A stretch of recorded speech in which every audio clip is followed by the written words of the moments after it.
কংগ্রেসে যোগ দিলেন খোবাইব আমিন। বসিরহাট দরবার শরীফের পীরজাদা খোবাইব আমিন পীরজাদার কংগ্রেসে যোগদান। এলাকার রাজনীতিতে প্রভাব, এলাকায় যথেষ্ট প্রভাব পীরজাদা খোবাইবের, ফলে শাসক দলের ভোট ব্যাংকেও প্রভাব পড়তে পারে এমনই মত রাজনৈতিক মহলের। কংগ্রেসে যোগ দিলেন খোবাইব আমিন। বসিরহাট দরবার শরীফের পীরজাদা খোবাইব আমিন। শামীম রয়েছেন টেলিফোন লাইনে, বিস্তারিত জানবো। শামীম, একদিকে কংগ্রেসে যোগ দিলেন খোবাইব আমিন এবং এই ঘটনার পর ঠিক কংগ্রেসের তরফে কি প্রতিক্রিয়া পাওয়া যাচ্ছে?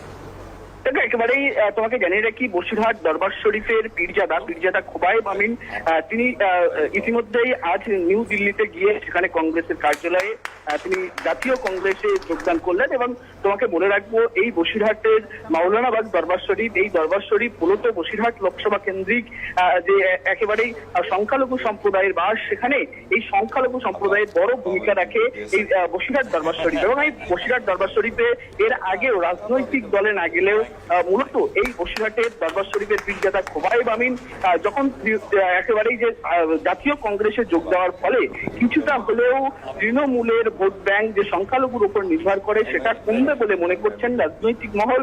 পাশাপাশি কিন্তু কংগ্রেসের তরফ থেকে যে বসিরহাট সংখ্যালঘু এলাকা, তারা যথেষ্ট আগেও কিছুটা প্রভাব ছিল এবং আগামী বিধানসভা নির্বাচনে তারা যথেষ্ট ভালো ফল করবে বলে মনে করছেন। পাশাপাশি খোবাইব আমিন তিনি কিন্তু আজকে নিউ দিল্লিতে যে জাতীয় কংগ্রেসে যোগদান, সেখানে কিন্তু রীতিমতো রাজ্য সরকারের বিরুদ্ধে এবং কেন্দ্রীয় সরকারের বিরুদ্ধে একাধিক কিন্তু মন্তব্য করতে দেখা যায়। পাশাপাশি মূলত সর্বাঙ্গিক দিক থেকে দেখতে গেলে বসিরহাট লোকসভার মূলত যে সংখ্যালঘু এলাকা, সেই সংখ্যালঘু এলাকায় রীতিমতো থাবা বসাতে চলেছে কংগ্রেস বলে মনে করছেন রাজনৈতিক মহল।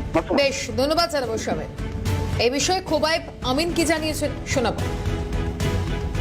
আজকে আমাদের দাবি, আজকে আমার এই কংগ্রেস পরিবারের সঙ্গে যুক্ত হওয়ার মূল উদ্দেশ্য হচ্ছে আমি আজকে সমাজের যুবকদের আইকন, কোটি কোটি যুবকরা যুবতীরা যাকে ফলো করে, তিনি হচ্ছেন শ্রী রাহুল গান্ধীজি। খাওয়ার কথা ভাবে না, তিনি কাশ্মীরে যুদ্ধ লাগিয়ে পাকিস্তানের সঙ্গে তিনি মনে করলেন আমরা চাই পাকিস্তান যদি আমাদের দিকে তাকায়, আমরা ভারতবর্ষের সংখ্যালঘু হিসাবে, এটা আমি আজকে এখান থেকে আরএসএস বিজেপিকেও বার্তা দিতে চাই। আমরা যখন বেকারত্ব বাড়ছে, কাজ নেই, সমাজে অর্থনীতি ভেঙে পড়েছে, তখন এরা ধর্ম মেরুকরণের রাজনীতি করছে।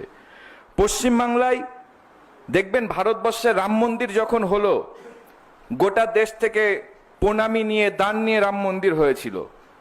আমাদের পশ্চিমবাংলার মুখ্যমন্ত্রী, আমি বলছি না, আমি কোনো ধর্মকে আঘাত করে কথা বলতে চাই না, কেননা আমরা ধর্ম করি, সবাই সবার ধর্ম করুন, আমাদের ঘরের বেকারত্বরা কর্মসংস্থান পাক।